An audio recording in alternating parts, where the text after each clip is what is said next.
હું કે 14 તારીખે નહીં આવ કા હું છે 14 તારીખે નહીં આવ?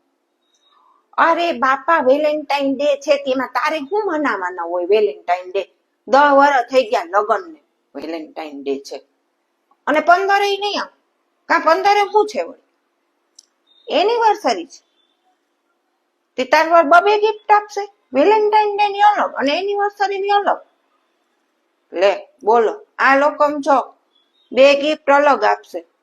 આપણે એનિવર્સરી, બર્થડે, વેલેન્ટાઇન ડે બધાને મળીને એક આવે તો એ સારી વાત છે. બોલો, જલસા છે ને આ લોકોને. આપણે તે જ દિવસે વેલેન્ટાઇન ડે ના દિવસે હું ઘરમાં કચરા પોતા વાસણ ને કરીશ અને આ આપણા બેન છે ને વેલેન્ટાઇન ડે મનાવશે. બોલો, એક કામ કર, તું જરાક સાંજે ઘરે આવ ને ત્યારે બોલજે સાહેબ ની સામે કે હું 2 દિવસ નહીં આવું, મારા વર આવી રીતે 2 દિવસ મને બહાર લઈ જશે, ગિફ્ટ આપશે. તમને જોઈને કઈ શીખતા હોય તો. બાકી અમે તો કઈ કઈ ને જીભના ગુચ્ચા વળી જાય પણ નહીં શીખે.